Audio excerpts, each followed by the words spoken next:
Hi, everybody, and welcome to the first school committee meeting of 2021. Happy New Year, Middleborough. As we have usually done, if people have questions or comments, if they want to put them in the post, we should be able to see them.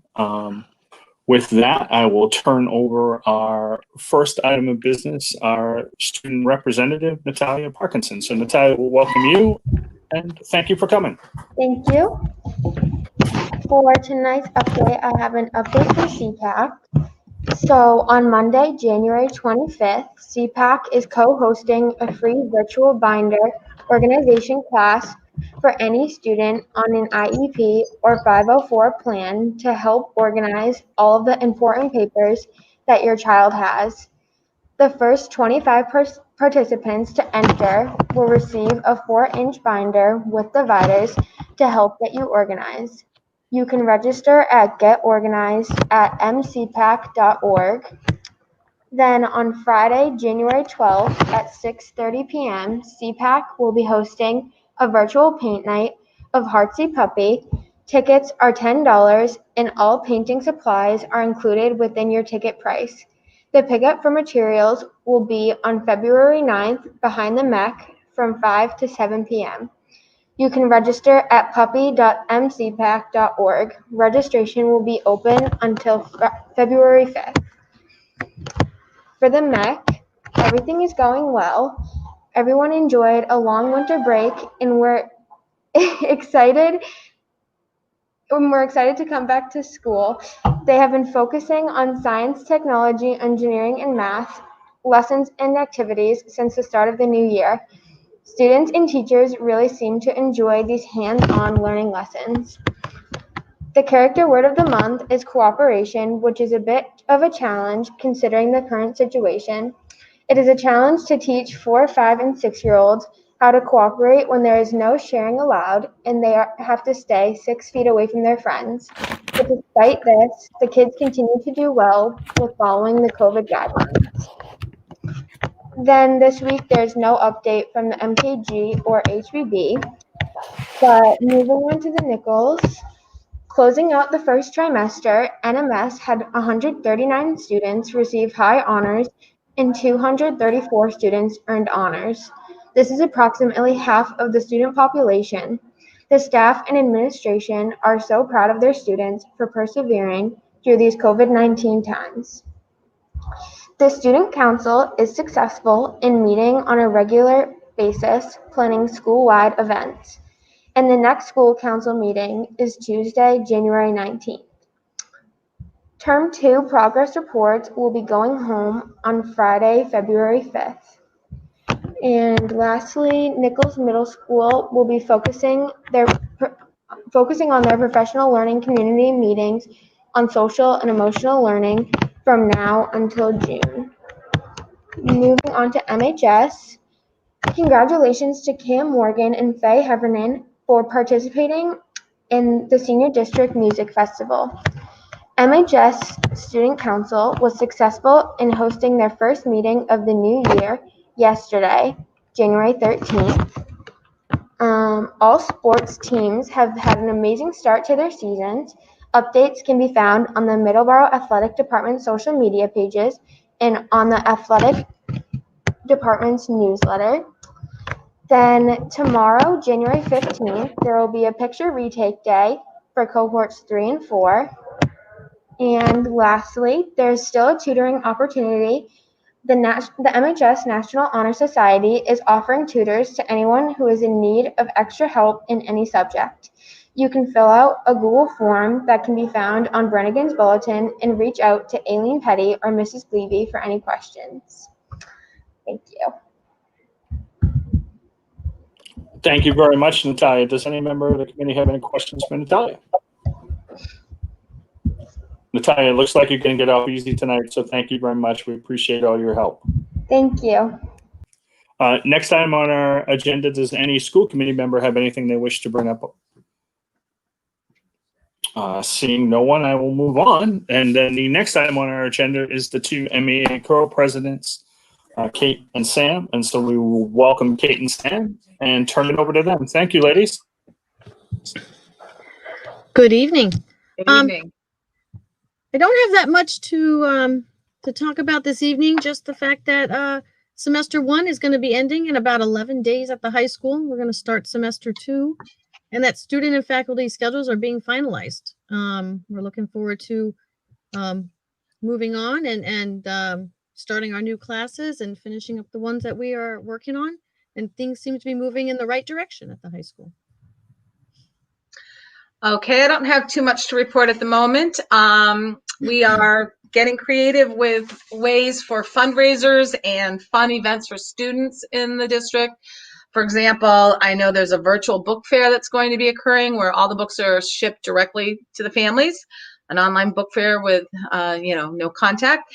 And we've, at the elementary school, had a really fun playful engineer, Jay Makita. He has been in our school in person before, and he provided every student at the Berkland School with a bag of fun things. There were dominoes and Hot Wheels tracks and ping pong balls. And at home, every student got the opportunity to play and watch him show us some of his cool inventions. And then we were able to upload videos that kids took themselves and send to him that he might use on his website. So we're just getting real creative, trying to come up with fun things for families and kids. Fundraisers still going on. We had one at the Berkland right before the vacation where students could buy things and win prizes. It was all done online, and then teachers got money to spend buying books and science materials and things like that. So we're making it work. Thank you, ladies. Does anyone have any questions for the union co-presidents? Everyone's getting off easy tonight, everybody. So congratulations, Sam and Kate, and thank you for coming. We really appreciate it. Thank you. Good night. Next up on our agenda would be the superintendent's report. So I'll turn it over to Ms. Village. Good evening, and thank you, Mr. Chair, members of the committee. We have a number of things to get through tonight, so we'll get going here. And as we've done since summer, the first order of business is COVID-19 updates, and I do have some updates for you folks. First off, those 2,000 computers or 2,200 computers, we're still waiting on those. We are working with the company directly. Dr. Gates has worked with them. We're also looking at other avenues. Because if this company cannot produce these prior to MCAS testing, which is we really need them, and certainly prior to any type of reimbursement from the CARES Act, we need to go in a different direction, even though it may involve spending more. I know that Sarah Hickey has reached out to some officials at the state level today, and she is working with them on trying to get some more answers, perhaps from this company, the sales company, and perhaps the larger company, Lenovo Computers. So we still are working to that end, but I would tell you that Sarah and Dr. Gates are working hard to that end, and hopefully we'll have some more answers for you for the 28th, the next meeting. I would tell you that we continue to operate with the same restrictions that we've had in the past with regard to spacing and distancing of students and also transportation. So that has inhibited our ability to go back and bring students back and more students back. But we are looking at every single opportunity. It is our goal to continue with the hybrid model, which we are continuing to do, as you've heard from a lot of school systems, including Carver recently and a couple others. A lot of school systems going remote. We have not had a lot of school spread. There continues to be community numbers that are up around 270, I believe, at this time, maybe 269 today or 271 today.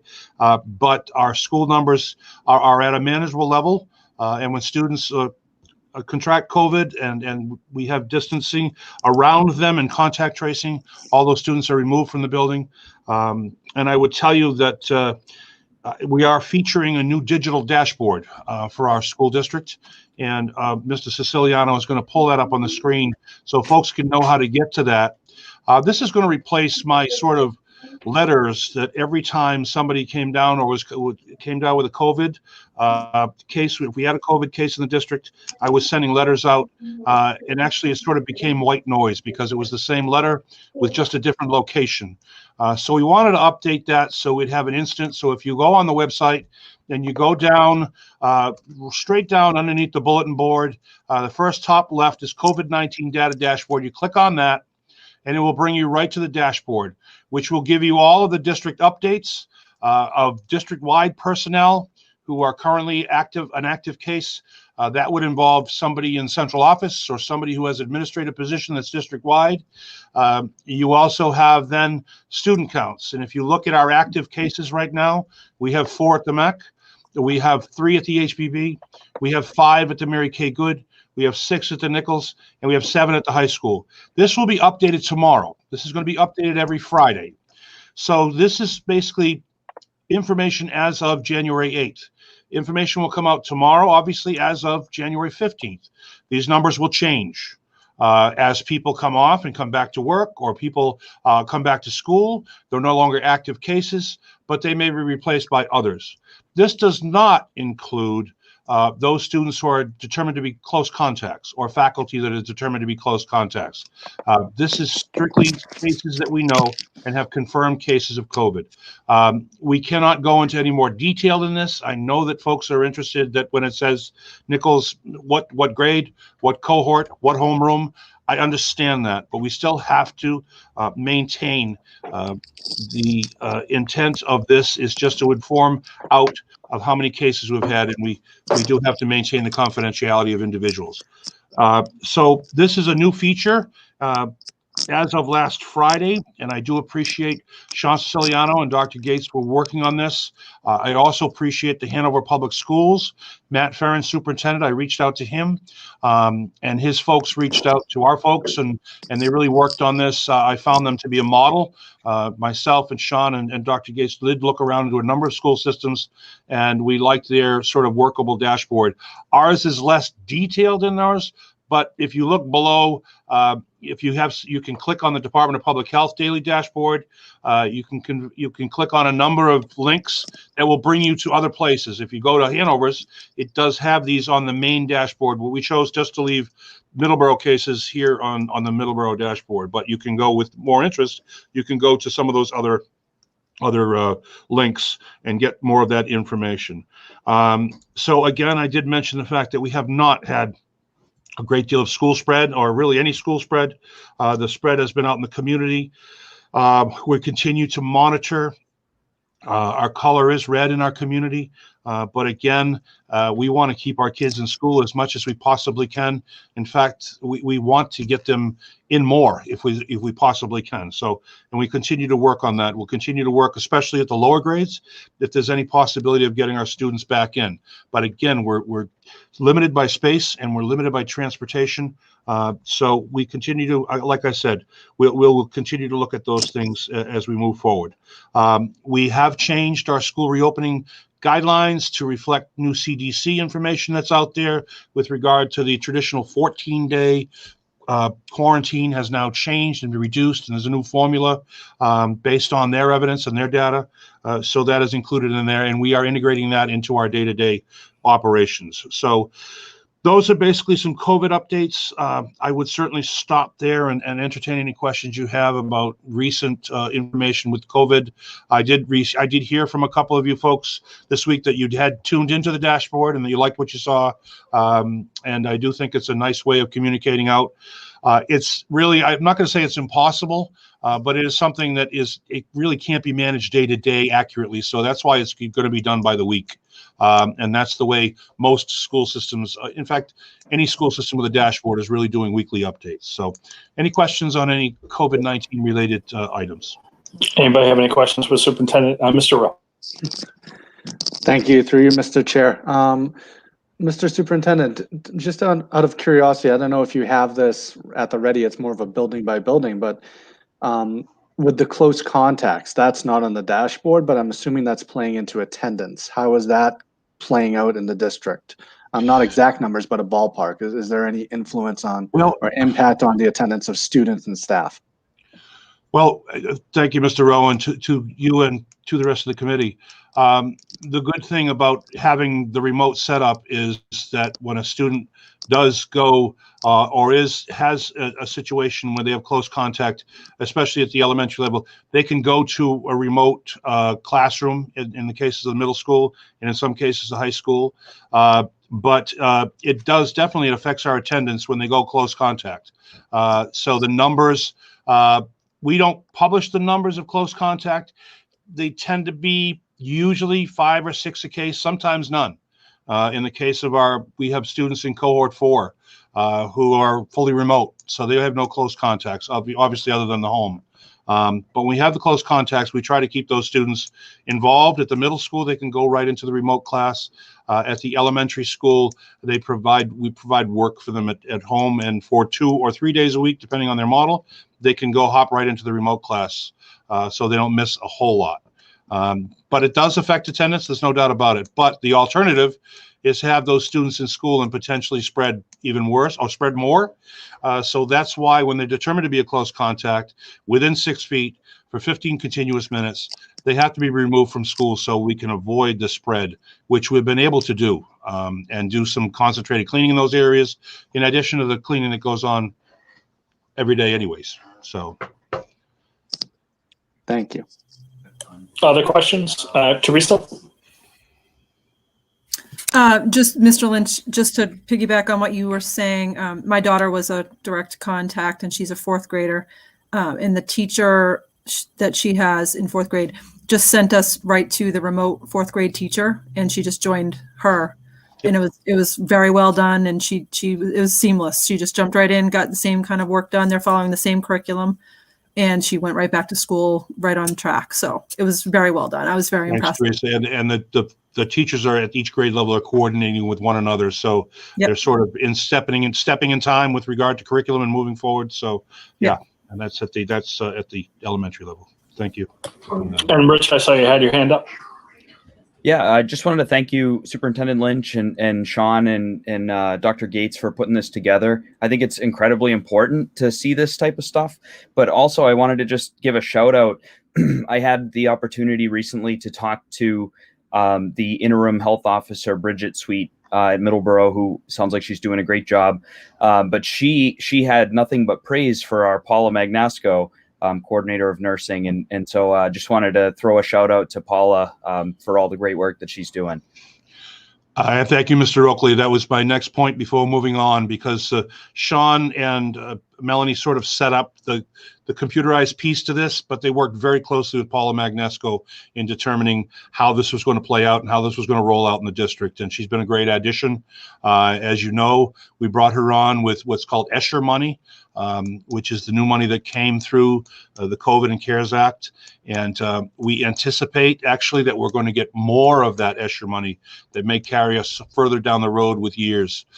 So with the recognition that this pandemic, even though it might end now, there'll be a ripple effect that will go on for a couple of 2-3 years moving forward. But thank you very much. Paula Magnasco has done a marvelous job. So if there are no further comments, I'll move on to the second. And this is a fundraiser, which is being proposed by Shelley Berard, who's our CPAC president, on behalf of the entire CPAC. She contacted me last week. And as you know, we had a horrible tragedy in our community recently with the untimely death of David and Renee True. And Renee True was one of our bus drivers who transported special needs children back and forth to school with a kind heart and a smile on her face. And she was devoted to her position and obviously devoted to her students and her families. So, you know, as we move on here, it is difficult to move on without somehow recognizing her. And Shelley and the CPAC group, along with the bus drivers too, want to try to do something in Renee's memory. And what I did was I spoke with Shelley last week, Ms. Berard last week, about our policy, which was adopted January 24th, 2019, which for your record is policy FFA on school memorials. And it does say that within our buildings, we are seriously in the Middleborough Public Schools going to try to stay away from naming every hallway and every room and every space for people, because time does move on, and emotions are deeply felt by a school community, and the school committee policy does recognize that. We have gotten to the point, though, that we have done outside remembrances within the school system, and one of those includes the athletic boosters up at the high school, where we have bricks that can be purchased, and it's sort of an area for that. In speaking with Shelley, Miss Berard, we did have a conversation about an idea that we sort of kicked around between us about what's been popular lately the last few years are what's called buddy benches. And they're sort of benches that encourage adults and students, or adults and children, or children and children, to get together and have conversations. And we thought it might be a good idea moving forward. So I don't want to steal her thunder. So I'm going to ask Shelley to sort of talk about this. And obviously, Mr. Chair, Rich Young, can join in because he was part of this conversation also. But I think I just want to tell you that I would, before she even says it, I will fully support this concept. So, Ms. Berard, welcome. Thank you. Thank you for having me. So what we're requesting permission to do is create a memorial. And like Superintendent Lynch said, once we started talking about the FFA guidelines, it became very clear to me that, we kind of needed to think about it in a different perspective. And that was when we got to the buddy bench. And as I try not to cry saying this, we said the true buddy bench. I'm hoping to have this located at the back of the MEC where the preschool drop-off is. There's like this swath of grass that's between the pre-K playground and the community garden. It's a very high traffic area and a wonderful place to relax and talk.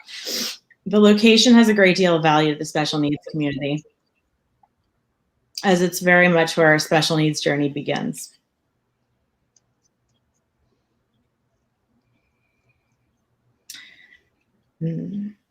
Sorry, I'm trying. Okay. Our mini bus drivers, our ESPs, our specialists, our teachers, our guardians, we all meet here almost every day. And ironically, there's not one single place to sit. So this buddy bench has been so exciting to consider for every single group of people involved, including our families who are feeling a very deep loss as well. Our goal is to complete the project in late spring of this year. And as far as I can tell from reaching out to our mini bus drivers, our ESPs, our specialists, our families, they're also very supportive as well and looking forward to donating to the project. Any additional funds that go beyond the needs of our True Buddy Bench will go towards a mental health organization, which her son Doug fully supports as well. So do you guys have any questions? So if I could just add, Shelley and I communicated via email back and forth for a little while. As the superintendent said, the superintendent and I had a conversation about it. I think our policy is about, as the superintendent said, the naming of certain things. We have had a long history of outside sort of pieces for people, and I think this should continue. And I thought this was a beautiful way in which to remember the True family, and also a fantastic way, an idea to come up with. So I would fully support it, and again, open it up to anybody who has any questions. Teresa. Well, not a question, but just a comment. There is actually a buddy bench at the Birkeland already in honor of Jesse Heckler, who is one of our students. And there's also one at the Mary Kay Good in honor of Haley Olson. So I think this is just absolutely perfect. And there should be one at the MEC anyway. And I think this is a wonderful remembrance for that family. So I think it's great. I really support it. Any other questions or comments about that particular piece? With that, if no one has any objection, the chair will entertain a motion to approve the fundraising request. So moved. Do I have a second? Second. Discussion? Hearing none, I'll go around. Rich? Aye. Teresa, Aye. Meg, Aye. Rick Stevens, Aye. Greg Rowe, Aye. and the chair votes aye. Thank you very much, Shelley. We really appreciate it. Thank you. And Thank you. please let us know what we can do to help with that fundraiser. I will indeed. Yep. Now we get to get started. Thank you so much for your time, everyone. Have a great night. Yeah. Thank you. You've already started, so thank you very much, Shelley, what you're doing on behalf of Renee and all of the special needs students in our district. Thank you. It's my pleasure. Good night, everyone. I Next, I'd like to bring on the stage Mr. Paul Branagan. And there he is. Hey, everyone. So welcome, Mr. Branagan. Mr. Branagan has a number of items to sort of bring to our attention tonight, not the least of which is the new master schedule that has had its trials and tribulations and certainly has met a real speed bump here with COVID-19. So, Mr. Branagan, your first item is the proposed final activities for the class of 2021, and the stage is yours, sir. Great. Good evening, everyone, and Happy New Year. My first item for you tonight is with excitement and I think needed by a lot of people is the ability for us to begin to plan a celebration for the class of 2021. Each year I come before you for you to give your approval and your blessing for the senior calendar of senior events for the graduating senior class. And in your materials, you have the guide of what our events would be. I have been working with the 5 senior class officers over the last many weeks in regards to really what they would like to see happen. And it is the goal, the fact that the senior week that graduation classes have had in the past will be the same senior week that we have always celebrated. We know the fact that we have to wait to see what happens with guidelines and restrictions, of course, but I think it's so important that we begin our planning and that we begin to let families know kind of what our intentions are as well. I will say this, and I think it's just important for that many senior families who could be watching tonight, that when I think of the class of 2021, I think of 2 words: strength and resiliency.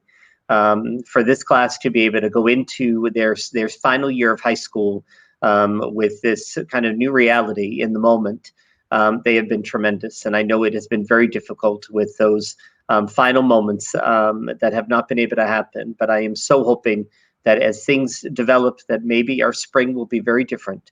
But you'll notice the fact in your materials this evening is that our events would begin on the Friday, May 28th, with our senior meeting, our yearbook distribution, and of course our senior barbecue.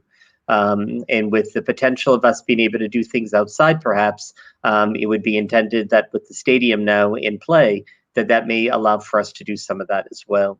And again, the senior memory night, which has always been a hallmark of the senior experience, would be taking place that evening. We would then leave for the Memorial Day weekend. We would come back, and those 4 days leading up to graduation would actually be the senior week events with our senior breakfast on Tuesday, June 1st. It would also allow for us to do a rehearsal out on the stadium. And the hope would be is to do a senior prom. I know that is something that our senior officers desperately would like to do. As you know, this grade did not have a junior prom. We had attempted to try to move it to September, and that didn't seem to play itself out either. So the goal is to try to at least have a vision to be able to do it. And they have some really great ideas about how to really have it be a memorable event if it can be pulled off. On Wednesday, June 2nd would be our scholarship night. This night is always an invitation only for those students who are receiving one of our many, many scholarships from our wonderful sponsors and foundations. This event may change, though, to the day before, because it all depends upon when our senior prom is. So those dates tend to fluctuate a little bit. But right now, we have it scheduled for Wednesday, June 2nd at 6 p.m.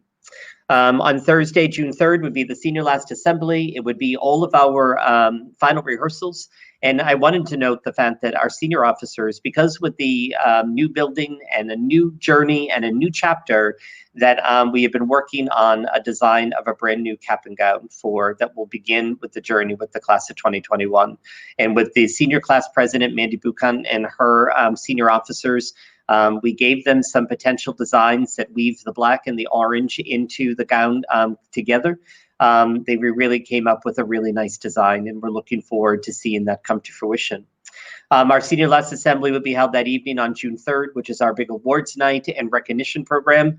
Friday, June 4th, let's hope that maybe the ability for us to do some sense of a senior walk, or we know that senior parade that took place for the class of 2020 was such a wonderful experience. And then, of course, the big day on June 5th, which is the day of graduation. In working with the class officers and getting feedback from students, that we want to really do this event in the stadium again, and that we want to do it in the evening. So you'll note that when you see the materials come out, that it would be on Saturday, June 5th at 6:00 p.m.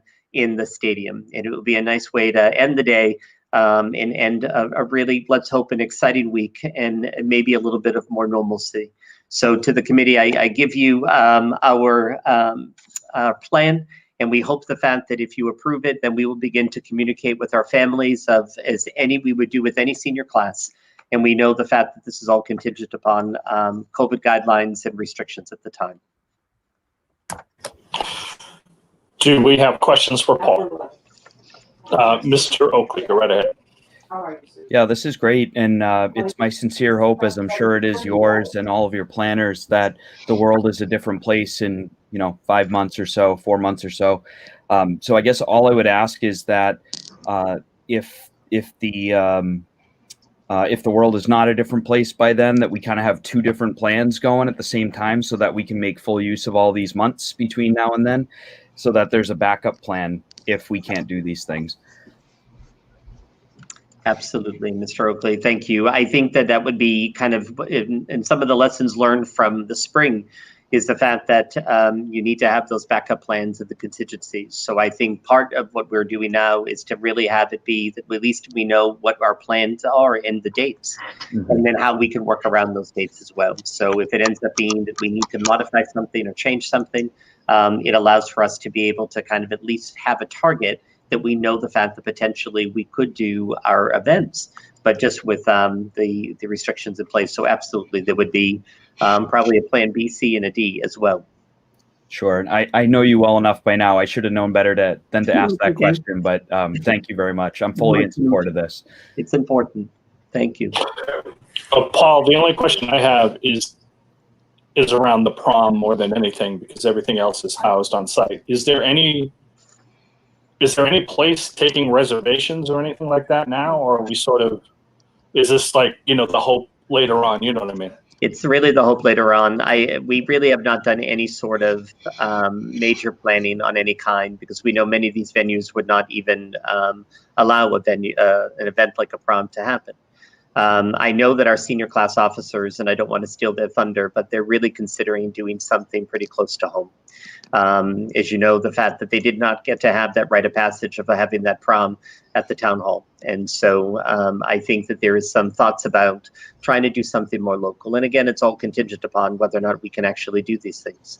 But we haven't really done anything in earnest, Mr. Young, about doing any sort of contacting of venues at all.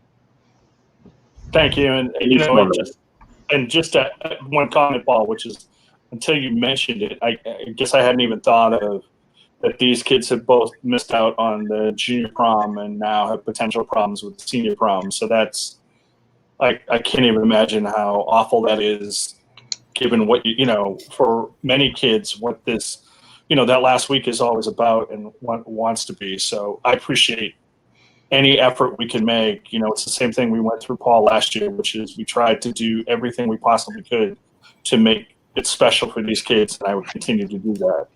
Mr. Rowe, I know you had your hand up, so go right ahead. Thank you. Through you, Mr. Chair. Mr. Branagan, good to see you again. Happy 2021. My question is centering around something coming up a little later, but with the new building opening, the old building is going to be demoed somewhat. I have no idea what their schedule is, and I have no idea what point they'll be, but I'm just worried that if they do events outside on the field, by the beautiful bandstand that they've put in or anything like that, will the demoing be any interference for doing an activity outside if you've got a wrecking ball going through part of the building or loud trucks going around. I mean, has anyone spoken to the project managers to make sure that, you know, trucks aren't backfiring the whole time that Paul's reading off awards? I just chuckle a little bit, Greg, because we've been living with that for the last year and a half a little bit. So I think we kind of got used to it.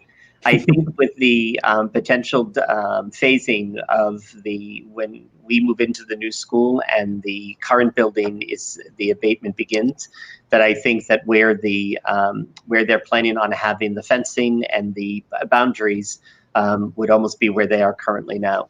So I think what we would do is in every event we've done, even when we were in pre-COVID, we worked very, very closely with the project management team on the project, and they have been fabulous about really working around our schedule as well. So I think as we begin to develop a really clear sense of what our plans are going to be, that we would then bring them into the fold to make sure that we can all do this together. Excellent. Thank you.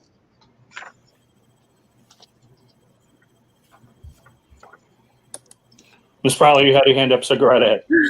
Hi, just wanted to say, Paul, as the parent of a senior, I truly appreciate this. I know that this has been quite something for all these kids, and I know it's going to mean a lot to them no matter what we can do for them. So thank you so much for all this hard work. Thank you. It's a pleasure. This is a special class, and they always have been, and it has been really quite challenging for everyone not to be able to do what makes school, and I'm hoping that as we evolve over the next couple of months, that there may be some glimmer of hope that we can get some of these things in.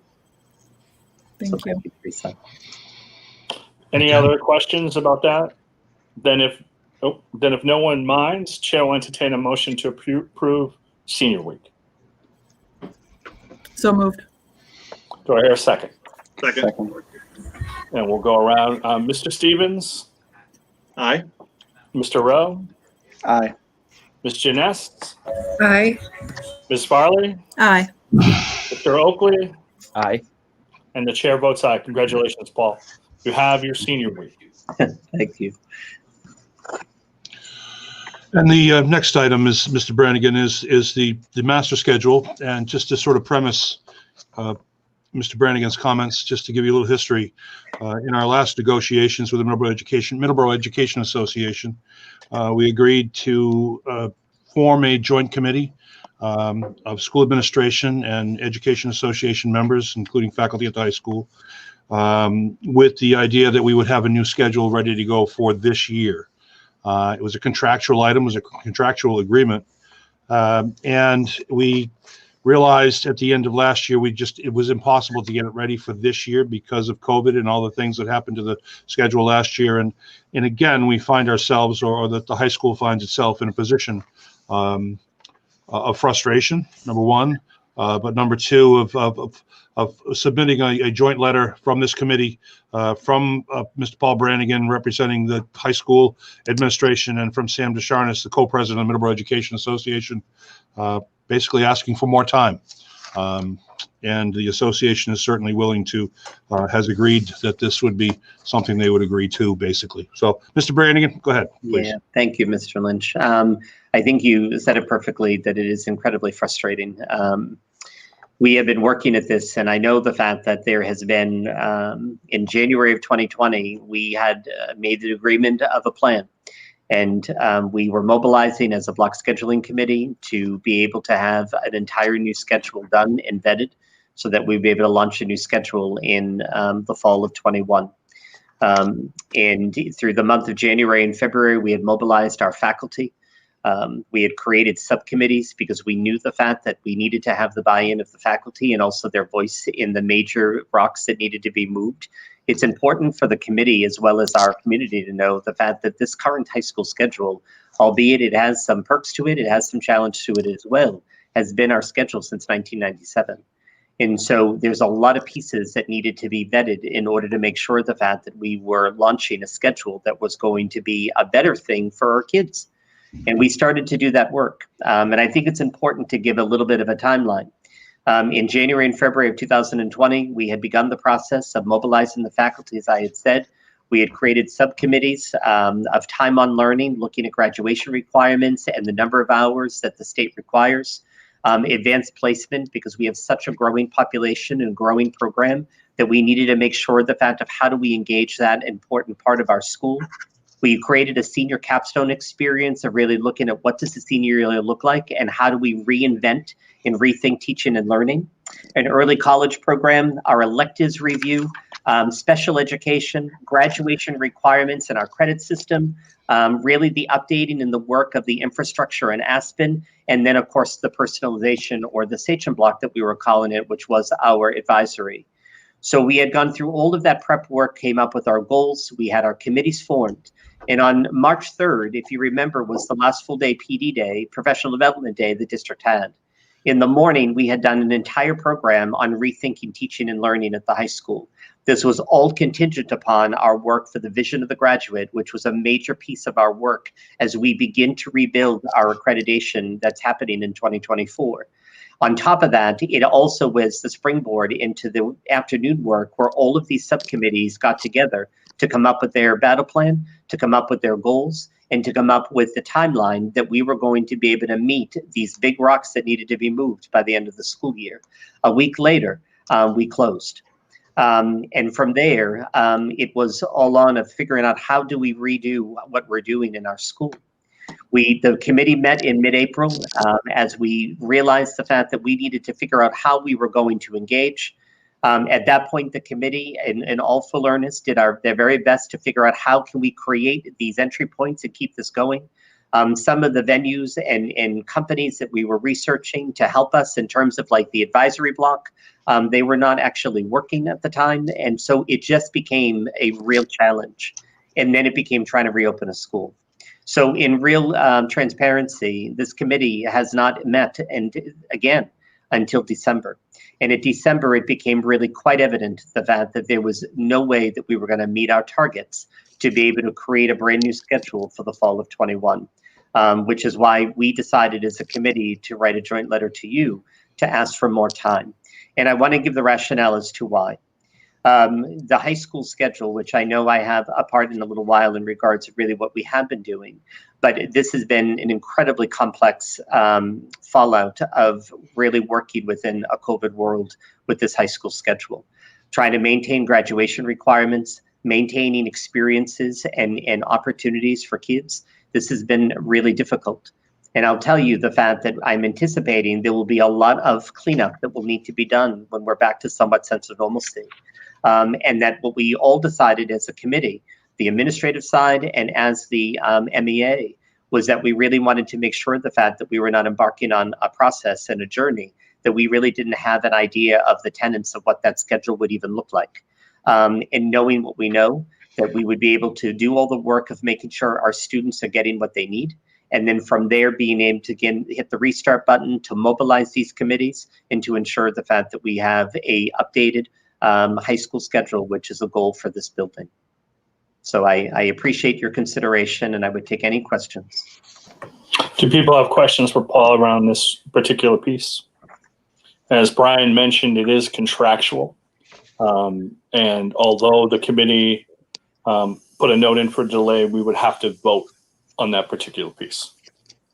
So with seeing no questions, the chair would entertain a motion to vote to allow the delay. Second. So moved. And I have a second. Rich? Aye. Teresa? Aye. Meg? Aye. Greg Stevens? Aye. And Greg Rowe? Aye.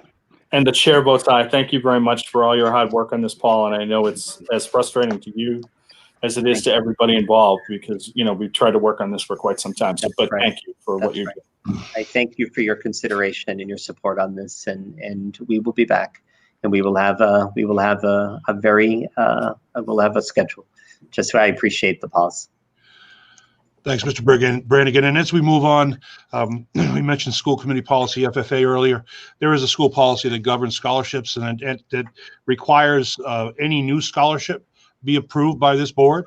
This is always good news. So, right, Mr. Branagan.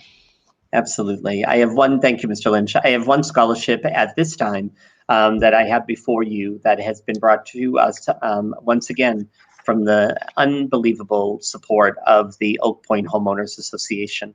They have come through again with a brand new scholarship that will be starting with the class of 2021. And it is the Oak Point Homeowners Scholarship Fund in name of the Hart Family Scholarship. The Oak Point Homeowners Scholarship Fund, the Hart Family Scholarship, is donated by Jacqueline Trepanier and Sal Lichman in memory of members of the Hart family of Middleborough. The scholarship will be awarded to a member of the class of 2021 who will be attending a 4-year college, a 2-year college, or an accredited trade program, and that the student must maintain a 2.5 GPA and submit official transcripts in order to receive their scholarship. So this will be added into the many other wonderful scholarships from Oak Point. And just to build from that as well, it would be important for you as you're making the consideration with this approval. We're in the process now of working on the scholarship booklet for the class of 2021.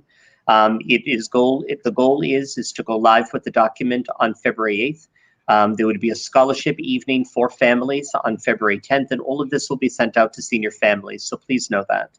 And then in March, on March 12th, it would be the date that all of our scholarships would be due.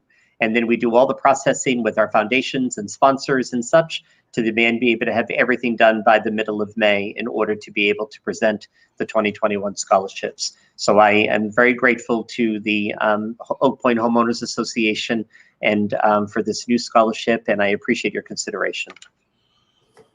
Any questions about the new scholarship whatsoever? Other than, I agree, Paul. I mean, the people of Oak Point are generous tremendously to our kids, and over and over and over again have contributed greatly to help them go on to school. So we do thank them. And the number of children that get an Oak Point scholarship that graduation week is always impressive. Thank you. Any questions? This requires a vote of the committee. So Chair will entertain a motion to allow the new Oak Point scholarship. So moved. Do I hear a second? Mr. Stevens? Aye. Ms. Farley? Aye. Mr. Oakley? Mr. Rowe, excuse me. And the chair votes aye. Thank you, Paul. I appreciate it. Great, thank you. Paul, I do want to say one thing before I just want to bring up to everybody, because I think it's important too. I also serve on the Council on the Aging Board of Directors in Middleborough, and I did want everyone to know that as people can imagine, the Council on Aging is not running and operational as it has been in the past. But last night we learned through the high school's community service project, they are starting a pen pal club with members of the senior community of Middleborough. So I did want to, Paul, thank everyone involved in that. And I know they do a really good job with the community service, but I thought that was an exciting way for kids to step up in these times and to reach out and to make sure that senior citizens are taken care of. That's right. No, our pleasure. Our pleasure. We're all in it together for sure. Thank you. And finally, on Mr. Branagan's report, I mean, it's said that every cloud there's a silver lining, and with challenges come opportunities. And with this COVID closure, the high school scheduling department and the high school administration has had to get creative with opportunities for students to learn. And we've worked closely with a number of agencies and to make this happen. So I asked Paul tonight to sort of talk a little bit about some of the new relationships we've formed and some of the current relationships that we've expanded to provide students with opportunities outside of the high school and within a high school credit program to provide students opportunities. So, Mr. Branagan, if you could complete that thought. Thank you very much. Absolutely. Thank you, Mr. Lynch. I just want to first, it's important to thank Mr. Lynch and the school district for their support of allowing us to be able to really think outside the box. When you're dealing with a high school transcript and you're dealing with a high school schedule, that it's so important that you're attempting to maintain as much as you can possibly maintain in a time where it's very difficult to maintain all of the services and all of the programs that this high school has been able to do. And there's really a few things that I think have become a real kind of a silver lining, as Mr. Lynch had said. And one of them is our online learning lab. So we, for many years, have had a program that we have worked with a company called Edmentum, and it has always been worked with our credit recovery program. So when we do our summer school during the day, when we launched our winter school program 2 years ago, all of those programs were all based upon an online program where we would have courses that students would take, and we've only ever used it for credit recovery. But it has an unbelievable wealth of electives and courses, from forensic science to American Sign Language to certified nursing programs and medical terminology. And we've never really used any of those at all, because we've only been focused on a student receiving their credit that they need in their math or their science or their history. And we knew the fact, when we were looking at over the summer, of really looking at what our hybrid would look like and what our cohorting would look like, we knew we really needed to be creative. And what gave to light was our online learning lab. And it has always been a goal of mine, to be honest. I didn't want it to have it happen during a pandemic, is that I always wanted to have students to have an experience where they would have a course online. Because we know that when they go to college, or they're doing a certification program or a training of some kind, that a lot of that is going to be an online course or a program they need to do. So launching our online learning lab was in partnership with one of our faculty members, Mr. Sean Kinney, who has always been our point person for online learning at the high school. And we collaborated and we designed the online learning lab. So for students who had a hole in their schedule, or an opportunity where they didn't want to take the elective that we might have been offering, that they would have an opportunity to have one of these Edmentum classes. We created a rubric that went with it, so it would allow for a sense of engagement and management, and it's really a self-paced course that is based upon a semester. So we're in the process of finalizing the first group of students who have gone through the online learning lab, and we're preparing for the next wave of students who would be potentially maximizing this opportunity, but it has been wonderful. On top of that, we've also partnered with a new program called Edgenuity, and we've used Edgenuity and Edmentum for our advanced placement program. Because when we had our students who went into cohort 4, the completely remote, we wanted to make sure the fact that we could maintain our AP offerings to many of those students who were there. And between the Edgenuity program and the Edmentum program, we were able to maintain every single one of our APs, with the exception of AP Music and Art, which neither of those programs offer, or the Calculus BC. But we were very lucky that the students who needed to get certain courses were able to get them based upon those two programs. And we schedule it right during their courses are scheduled within the school day. And it's been wonderful to watch that journey and watch our students be able to kind of become self-navigators and have support of an online teacher. And it has some kinks and we've had some bumps, but I'm really quite excited to see what our students have done. So that's the first part. The second part is really our tremendous partnership with Massasoit Community College. As you know, that we have a really vibrant program with them in our childcare program, in our business program, the Jim Branagan Pathway to Business, and of course, our new program, Criminal Justice. What really became an unbelievable opportunity for us is that we knew how popular these courses were, is that we were asked by Massasoit to be part of a grant through all of the community colleges in Massachusetts, and it was called the Commonwealth Dual Enrollment Partnership Program. And it's a partnership program designed to enable high school students to gain high school and college credits. Students will participate in college level classes, working with college professors and college counselors, as well as the partnering with the high school. And because of our long and fairly successful program with Massasoit, we were able to tap into this grant to become part of that experience, which has allowed for us to add in even another program as well.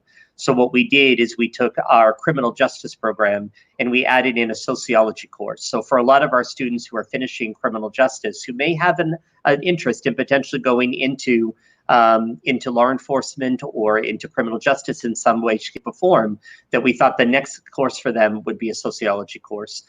So all of these courses will be running in the spring semester. Our introduction to criminal justice will be running again because of this grant. We'll be running our childhood program, our development, it's called Development in Early Childhood, our sociology course, as well as our personal finance course, which is all part of the Jim Branagan Pathway to Business. It is open to all juniors and seniors with the potential of a few sophomores. And we're really excited about that opportunity as well. And again, these courses will be built right into their schedules, and they'll take it either remotely from home or they'll be taking it remotely from school. So we give that opportunity to those students. So a thank you to Massasoit for expanding our partnership and a really cool opportunity for our students. And I also wanted to mention the Braga family, Mr. Branagan, because they have supported the Braga Pathways to Learning and the business end of things, and Carrie Braga and her family in the memory of Jimmy Braga. So I do want to basically pay homage to their family and all the hard work they've done through golf tournaments and fundraising and all the work they've done.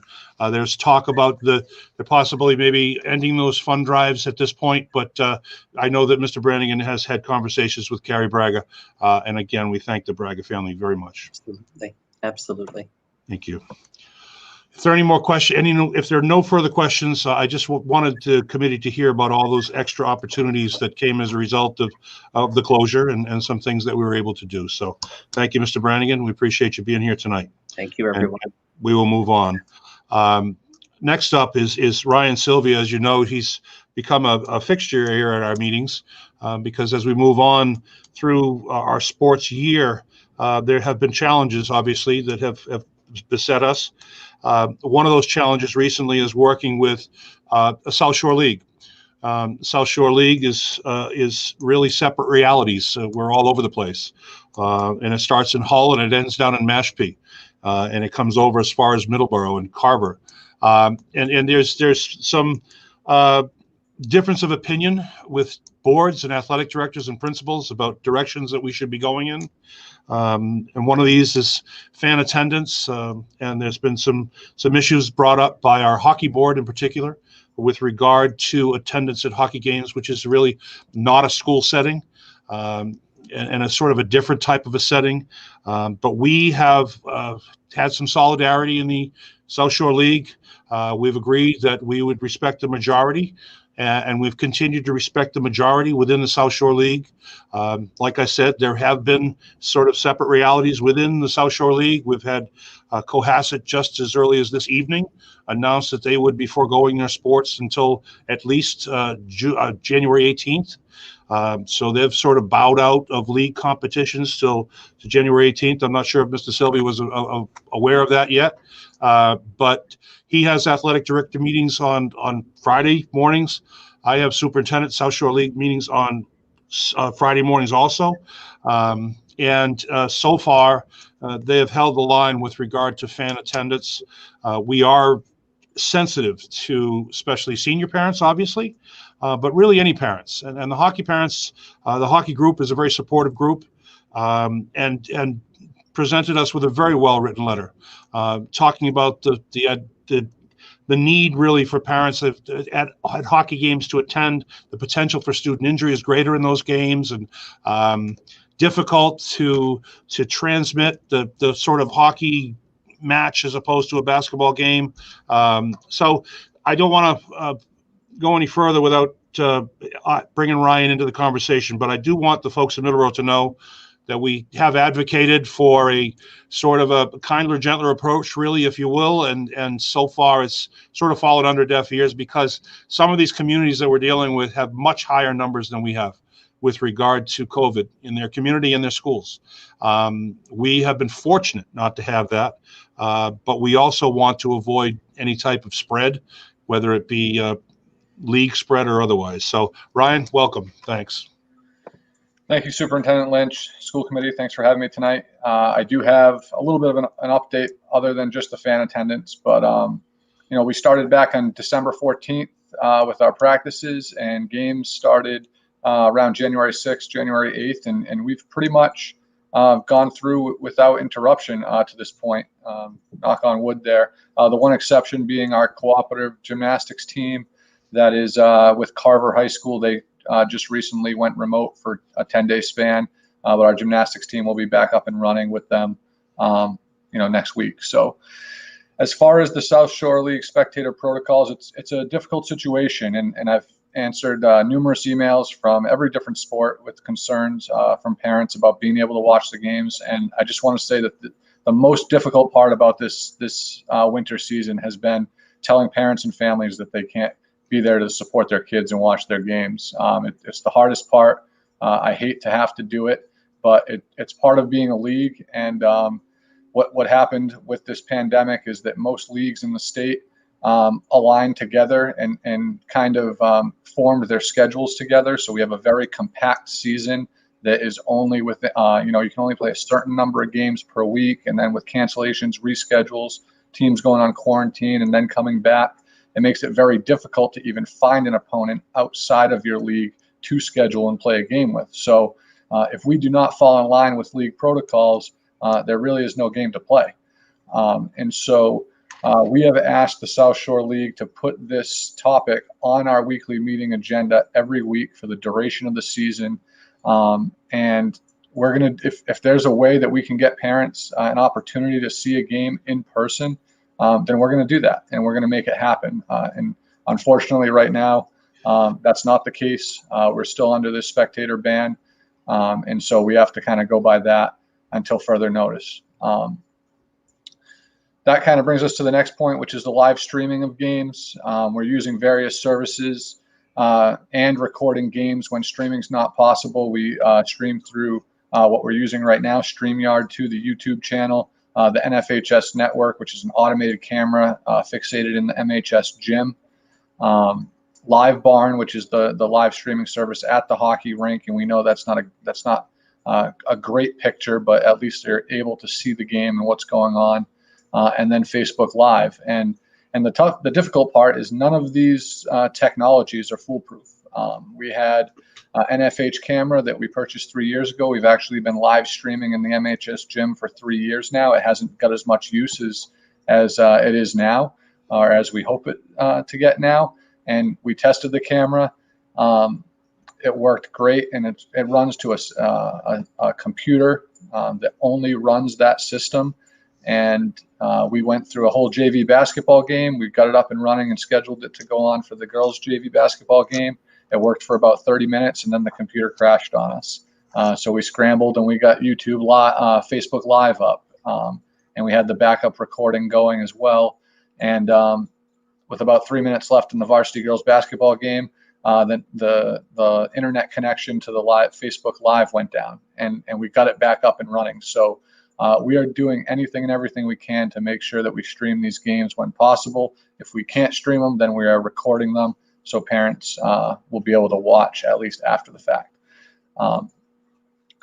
And so beyond that, the biggest thing here is make sure is the scheduling changes daily.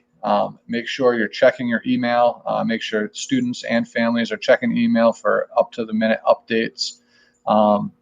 Checking their family ID messages that are coming through, because scheduling has been a challenge. Just a quick example, we were scheduled to open up the season with basketball with Hull.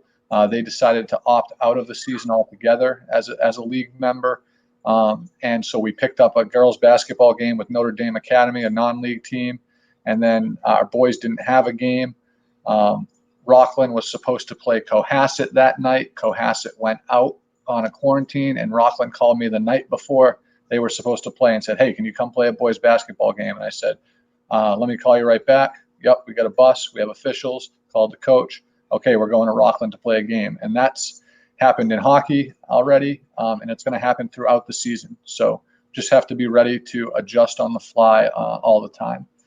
The last piece here is, as we get to the end of the season, which is going to close out right before February vacation, the MIAA is not holding a statewide tournament this year, but the South Shore League does intend to hold league championship tournaments in varsity boys and girls basketball, hockey, and boys and girls swimming.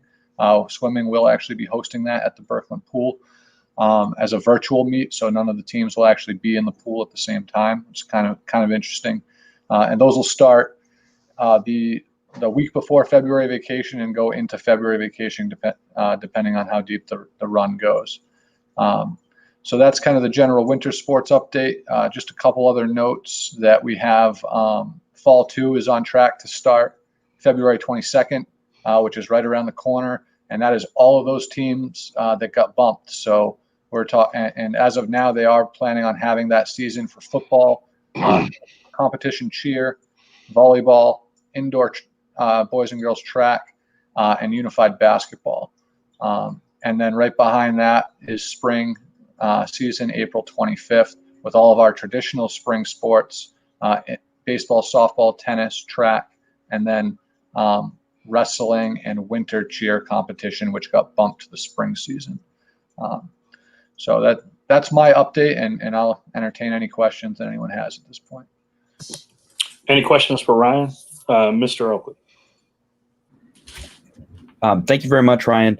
I was wondering, I noticed you guys were posting about some of the live games recently, and I was wondering if you have any way to know what the viewership is like, and if people have really been tuning in, or if we should keep kind of sharing and plugging away on Facebook and all that. Yeah, we are able to see who's watching and how many viewers we have. Some of the games, we haven't done that many yet. We've only had a few home games. And it does seem like, we're in the 30s, the 50s. I haven't seen anything up over 100 yet. I can't tell how many viewers there are for the live streams for the away games. But I think it's definitely worth continuing.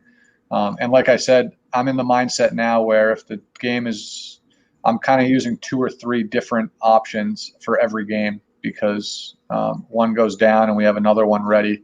And we always just have like a general recording so we can post the recording afterwards if for some reason the live stream goes out. Great. Thank you. Other questions? Ryan, I just want to thank you. I mean, this is not an easy piece that you have to, it's a minefield that you have to walk through, right? Because we all know parents want to be there. Every parent wants to be there. I speak from personal experience. I would love to go see the boys or girls play basketball. Those are games I usually go to every year. But the fact of the matter is we can't. And we can't because the league's really trying to make an effort for kids to play. And I think that was always the first piece that they wanted to do, was make it so the kids could actually have a season. Sadly, we went through last spring season with kids having no sports whatsoever and no opportunity to play. And people have really worked hard to at least make sure that every sport has gotten a shot to play, and they're all still scheduled to have their shots to play. I know it's weird, and I know it's different, and I also know it's hard when I can't imagine what it's like to play a basketball game with no fans. But good for those kids for doing it. Good for the coaches for still making it fun and exciting, and good for everybody on your staff, Ryan, for giving those kids a shot to play in the South Shore League too. So I do want to say that. Thank you. Our coaches and students have been great. I mean, they surprise us and impress us every day. Our custodial staff, basketball games, we have to get one whole team and coach, everybody in there out, clean and disinfect the gym within 10, 15 minutes, and then let the next group in. So it's been a sight to see, and it's been great. Thank you. Just for the committee's sake, I'd like to invite Sean Siciliano on here. He has some updated numbers. So just to clarify some attendance, Mr. Siciliano. I'm just going to do it from the back here. I know Ryan said he didn't have the numbers for away games, but I just pulled up the numbers for varsity girls basketball versus Norwell, and we had 456 live views. So some of those might be people coming in multiple times, but that's well over the 100 that we hadn't thought we hit. So we're doing something right. So here we go. Thanks, Sean. Thanks, Sean. Thanks, Sean. Sean, how's the swimming going? It's going. Sean is also our new swim coach for Middleborough High School. So jack of all trades. Thank you, Ryan. I appreciate everything you do. You have your meeting tomorrow. I have my meeting tomorrow. We'll compare notes after. Sounds good. All right. Thank you.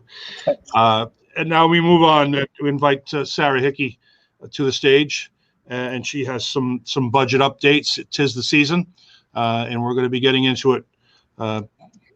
pretty deeply, and her job is going to be all-consuming in the next month or so. So, Sarah, welcome, and thanks for coming, and please provide your budget update. Thank you, Superintendent Lynch, and thank you, school committee members, for having me. And as far as my job being all-consuming over the next couple of months, it's pretty much been all-consuming since March, so it's the new normal. That's the phrase people use. I wanted to start off tonight giving you a budget update on the current fiscal year. I wanted to talk about the Plymouth County reimbursement. So far, I have submitted reimbursements in September, October, November, and December, totaling approximately $600,000. In my conversations with the town accountant, what he described to me with it, as far as the process goes, is, for example, if we spend $60,000 out of an account for custodial supplies for disinfecting solution, I will submit that to Plymouth County, and then the town accountant puts that $60,000 right back into that account. So as far as the FY21 budget goes, money is going out and coming back in, which is unusual for us. All I've ever seen is money going out all the time since I've been here. Any questions about Plymouth County reimbursements? Mr. Rowe, go right ahead. Okay, through you, Mr. Chair. Hello, Ms. Hickey. Just out of curiosity, have there been any requests that have been not denied by the town or the county? So far, I have only received, so all of Middleborough submits their requests for reimbursements through Fire Chief Lance Benjamino, who I'd like to thank for all the work that he does in aggregating the information and passing it on to the Plymouth County Commissioners. So far, I have received one email from Chief Benjamino saying that the commissioners had questions about 2 purchases, and I wrote several paragraphs and provided some pictures.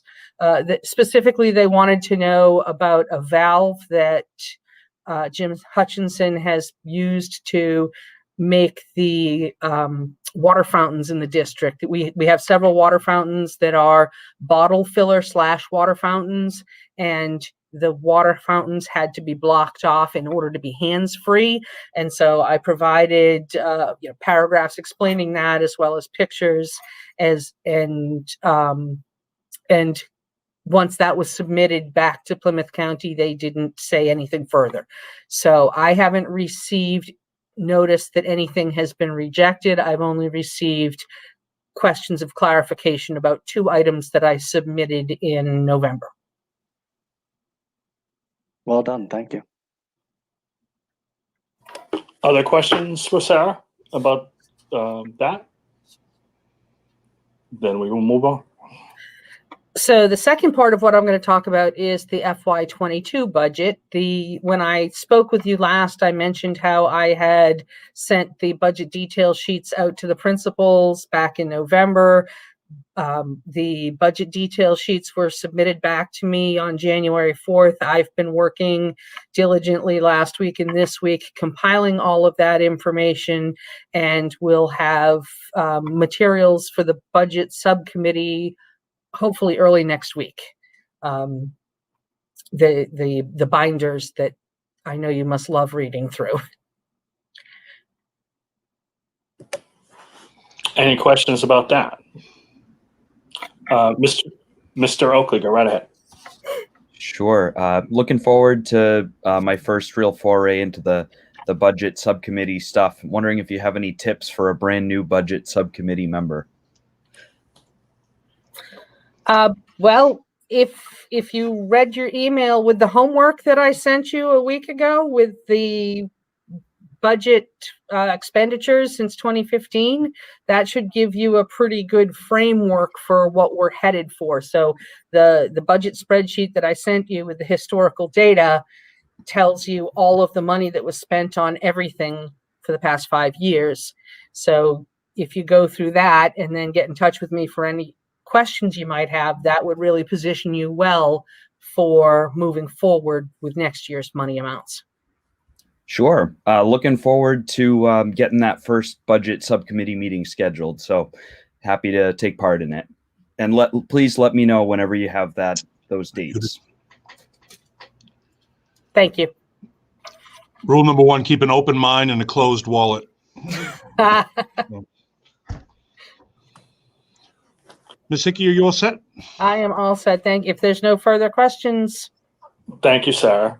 Thank you very much. Mr. Lynch, before we go on, we did receive one question. And since it is from a 5th grader, I thought it would be good of you to answer. And the 5th grader asked, is there any chance we'll be returning to school full-time this year? I said that at the beginning of the meeting, my friend. We will do everything we can to get you back, but it depends on a lot of things. A lot has to do with the vaccine, and a lot has to do with the sort of a loosening of restrictions that say we have to keep you so many feet apart when you eat lunch and when you're on the bus. So the transportation has a lot to do with it, and the spacing to keep you safe. Social distancing at school is another big reason. So once hopefully the vaccine gets out to a lot of people, more and more people, some of these restrictions might loosen up a little bit so we can then have more students in school. But right now we're limited by those factors. And we hope you understand, and we'd love to see you every day. The good thing is you get to see your teacher every day, all day, whether they be in school or out of school. So that's the good thing. So hope you're learning. Thank you for asking that question, Jacob. So I'll turn it back over to you. Yeah, appreciate it. Yes, thank you. I'm going to sort of skip over the technology update. I sort of provided that at the beginning a little bit with the COVID update. And in the absence of Dr. Gates, I'm going to move right on to facilities update. And I'd like to bring to the stage Jim Hutchinson from Hutch's Hobby Hut. And welcome to the meeting. Thank you. If you could provide, you've done a lot of hard work, Hutch, and you're like an MVP in this district with the stuff you've been doing. So I do want to feature this, some of the things you're doing, and including the water bubblers, which Sarah mentioned. So why don't we start with that? All right, thank you, Superintendent Lynch, school committee. Just go over a few things here. We had a somewhat of an extended holiday break where the custodians and maintenance were able to get a bunch of work done. They went through every classroom, bathroom, office space, did some detailed cleaning. Every filter was changed in all those spaces as well. Typically, we don't do that till April vacation, but we've increased the frequency of that filter change. So great job by all of them. There was some floor tech done with, especially at the elementary school level, with the kids using so much hand sanitizer. A few of the classrooms they had to go through, strip the floors, and then re-wax them, which is a little different. We typically don't do that until the summertime. So air purifiers on that piece there, we've got 105 right now running in the district. We've only had an issue with one, and fortunately we had an extra one shipped to us, so we were able to slide that right in place. So I contacted the company that does our air quality testing, and we'll do another round of testing in April, which is typical for us, change of seasons. Ryan had mentioned the winter sports had started, and I just want to thank the custodians. They're doing a great job with disinfecting between the groups over at the Berkland. We're sharing the pool with Norwell and Bridgewater Raynham, and we have a little bit of a half an hour window, or say, that they can go in between swim teams and disinfect. That's BR and Middleborough 5 nights a week, and then Norwell does a meet every Friday in that pool. So it's a busy place, and the guys are doing a great job keeping up with that. Superintendent Lynch mentioned that we have a new coach, Mr. Siciliano, so we went in and did some cosmetics, new ceiling, painted the walls. He's got a brand new office in there, so hopefully that produces some wins. We'll see what happens there. The hydration stations that Sarah had mentioned, we received a grant for $21,000, school water improvement grant pre-COVID. And we've been installing those. We had to take all of the bubblers out of service because of the touch point piece once the pandemic came upon us. And we just finished this last break, we did the last 3 in the complex. So we have a bubbler and a hydration station in every hallway of the complex. We're now headed to the Nichols to do some there, and then finishing up at the Mech. With the $21,000, they figured roughly $3,000 per bubbler, which gave us 7.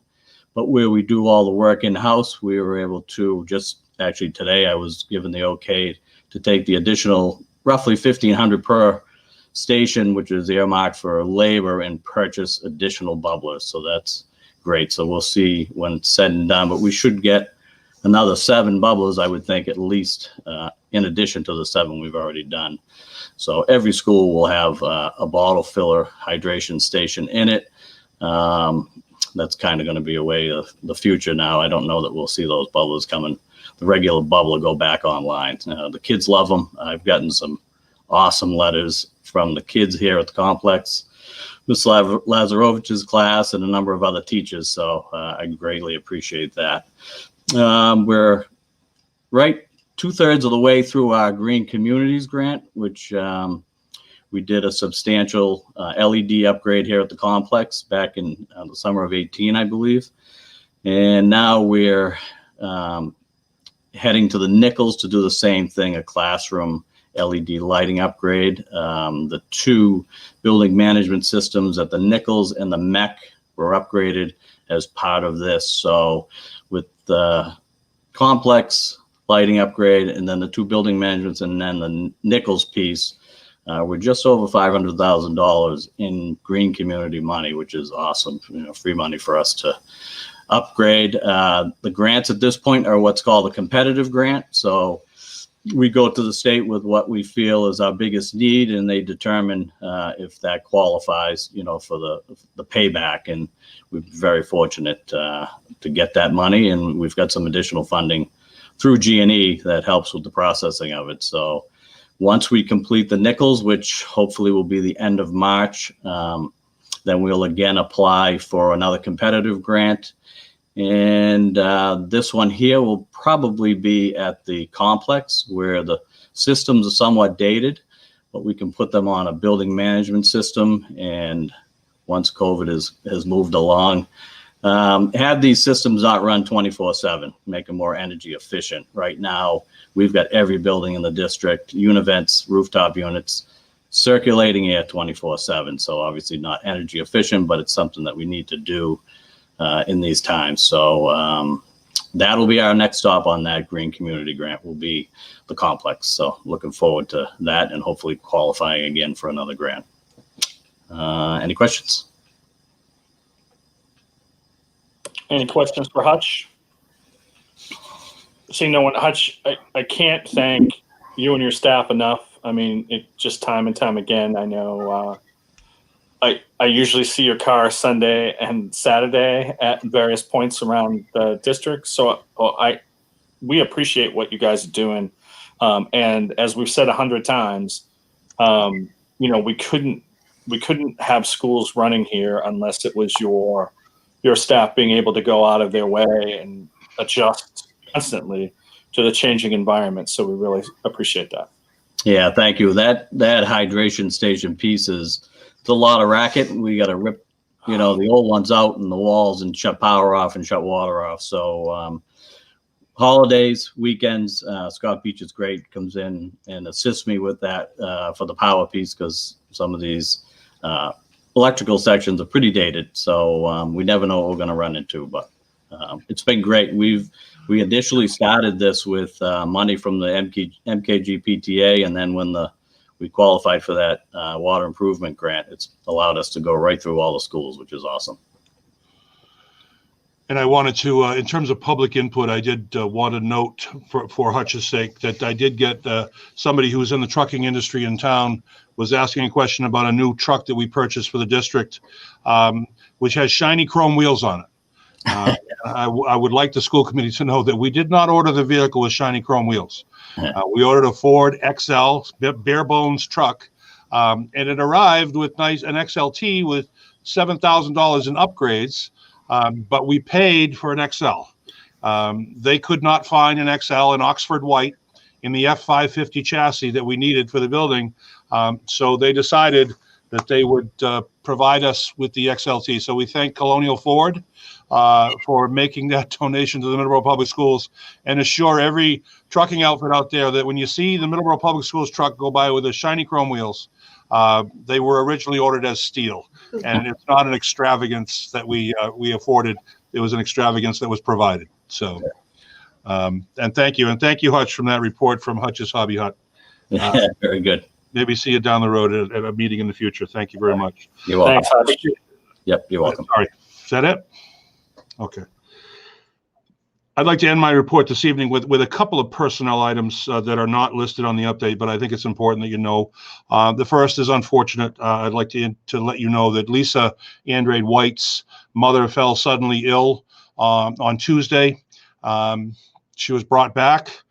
She went to the hospital and unfortunately passed away yesterday. So that is Lisa White, the principal at the MKG, who has lost her mom. She lost her dad about a year ago, but it's her and her son, her only son. She's an only child, and her only son, Zach, and her husband, Matt. So just keeping them in our thoughts and prayers as a school community. And finally, sort of a celebration.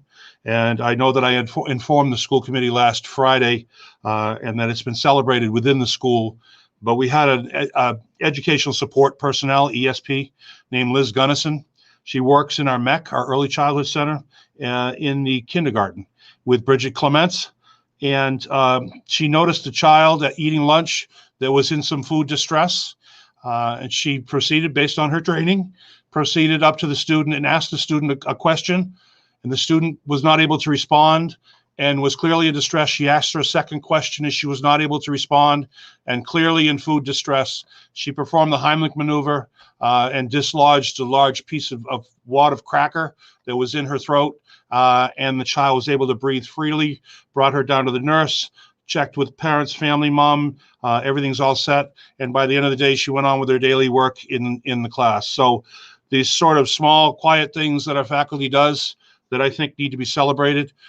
Myself, Sarah Hickey, let me see who else visited. Sean Siciliano came down, Carolyn Lyons, and Melanie Gates went down, presented her with a bouquet of flowers and a certificate of appreciation, embarrassed the heck out of her. I did ask Jeremy Gobeil to give her a little bit of a heads up because some people don't want to be recognized in that manner. But we're going to put a little bit in the Gazette, and but it is a celebration of somebody who just is great at what she does. And this is just above and beyond. When other people are sort of hands off with anybody else in this COVID age, she was hands on and right in there, and really, obviously risking her own health, but it was to save a child. So we thank Liz Gunnison from the bottom of our hearts, collective hearts, and congratulate her on a job well done. So that concludes my formal report this evening. If there are any other further questions, I would certainly be able to answer those, hopefully. Any questions for the superintendent? Seeing none, I will move on. The next item I had on the agenda was National School Board Association. Every year, the National School Board Association puts on their yearly conference. It is usually held someplace. This year, for the first time, it'll be remote. So I did want to point out to people if they were interested, we'll try to work that out. It is an excellent conference. I cannot add that enough. I went the last time it was in Boston. It is a fantastic conference. It covers about anything you can imagine for topics about being a member of a school board, and it's that opportunity to meet with other school committee members nationally. And the sad part is you don't usually have the interactions that you would have normally, but the presenters are top notch and from across the country, and the programs are very interesting, and so I did want to mention that to everybody. The second thing I did want to bring up, I wanted to talk about yesterday's MSBA meeting, so I'm going to ask Brian to come back in to talk about that a little bit. Brian, do you want to start off with the MSBA meeting yesterday? Sure, I will. Sure. We did meet yesterday, and I would tell you that it was one of the more serious meetings that we've had. We always tend to have a couple laughs, and in the course of a meeting yesterday was a very serious meeting about some serious matters, and mostly surrounding COVID.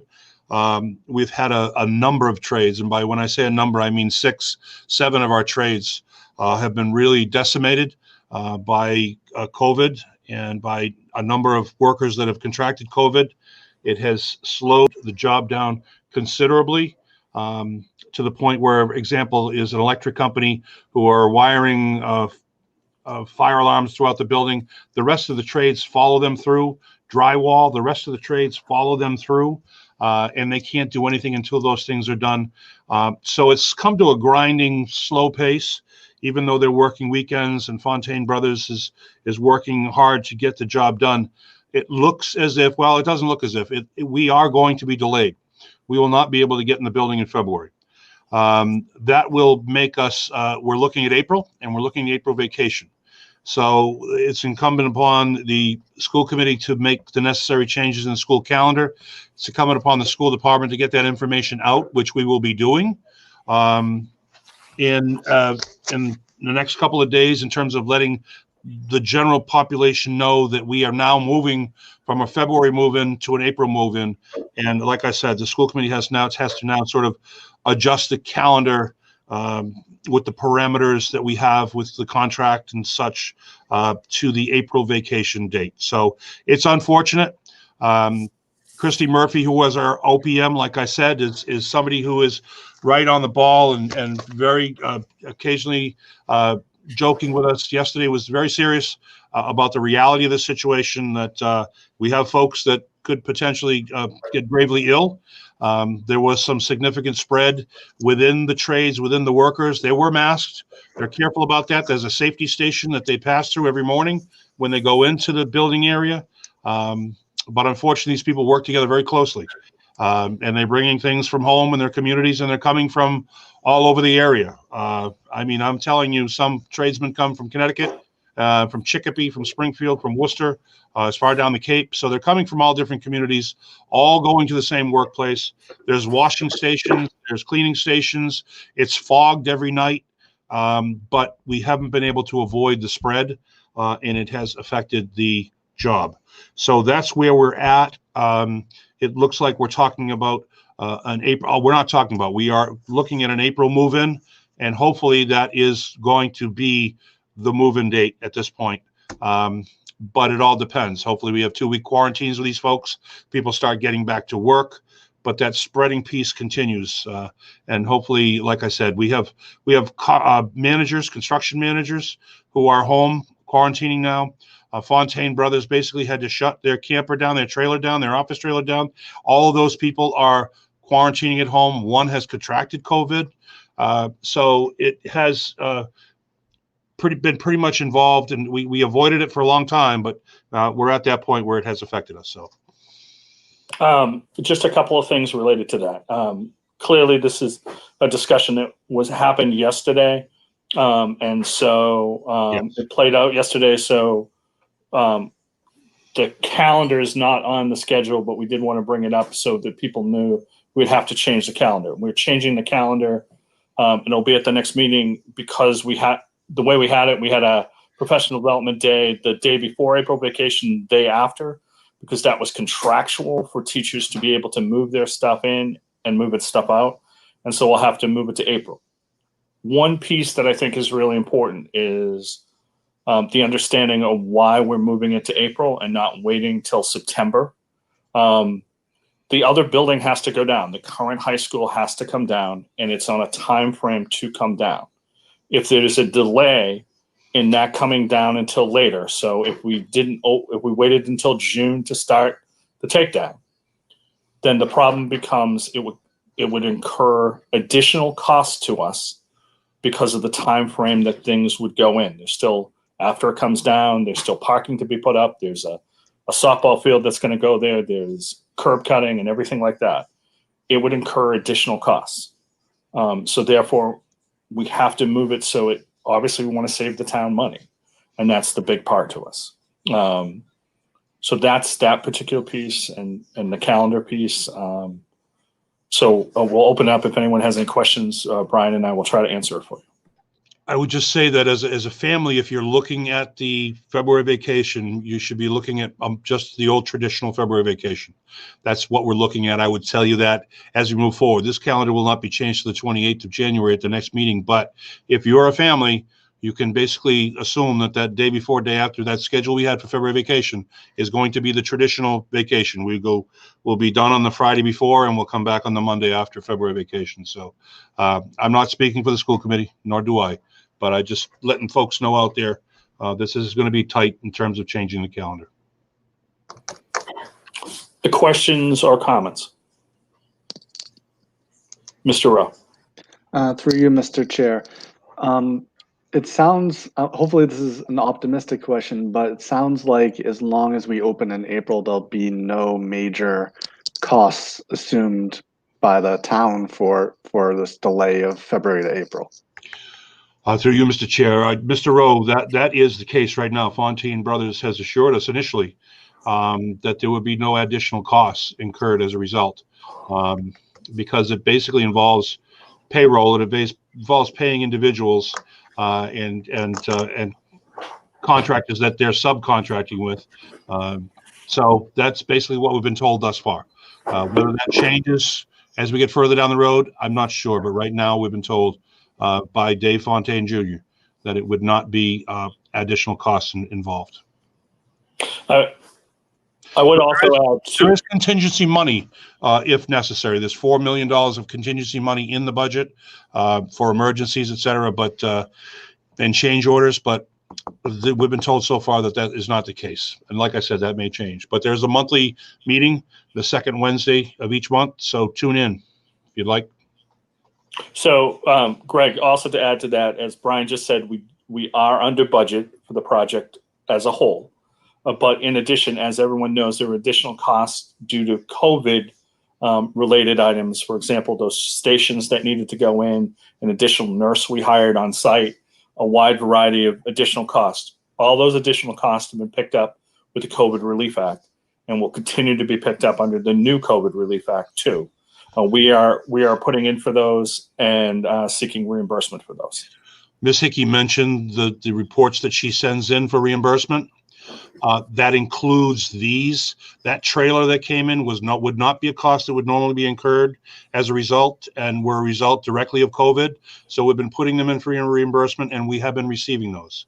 So that if that was a cost we couldn't absorb, that would be upwards of $350,000 in additional costs, perhaps reaching even more before this is all over, maybe $500,000. So that is being covered through the federal government and the CARES Act. Other questions or comments?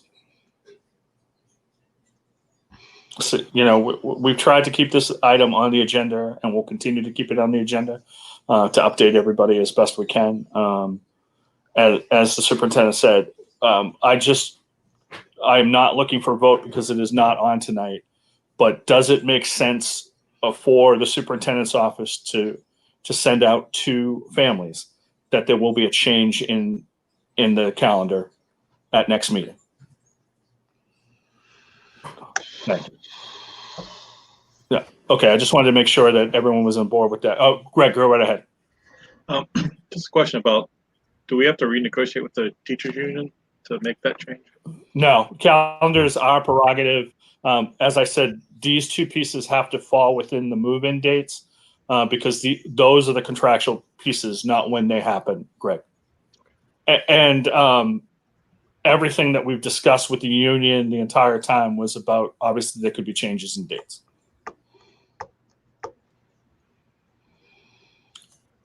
Thank you. All right. Thank you, Brian. I appreciate it. Yep. The next item on our agenda is the consent agenda. Chair will entertain a motion to approve this consent agenda. So moved. Do I hear a second? Second. Just for discussion, the consent agenda is minutes of meetings and fundraisers going on. But I would also like to point out to everybody that the Family Resource Center is doing a clothing drive. So we want to thank them very much for that, doing that for our kids. Any other comments or questions about the consent agenda? Seeing none, all those in, well, I'll go around the, Mr. Oakley, Aye. Ms. Farley, Aye. Mr. Rowe, Aye. Mr. Stevens, Aye. and the chair votes aye. We should mention that Meg left us because one of her children got injured and she was taking him to get checked out. So we want to wish her well in that. The next item on the agenda that I just wanted to bring up was I wanted to say thank you to Mass Tank Sales, which is located in Middleborough. They decided this year that obviously, as most of us in our workplace can't have a holiday party, but they wanted to take the money they would spend on a holiday party and put it to use locally, and they gave it to the Family Resource Center. So we thank them very much for that, and we appreciate it. So we want to recognize Mass Tank. So thank you very much. Does anyone have anything else they want to bring up or talk about before I ask for a motion to adjourn? Seeing no one, the chair will entertain a motion to adjourn. So moved. Do I hear a second? Second. Rich? Aye. Teresa? Aye. Greg Stevens? Aye. Greg Rowe? Aye. And the chair votes aye, and we thank you very much, everybody, and we look forward to seeing you in 2 weeks. Thank you. Good night, everybody. Good night.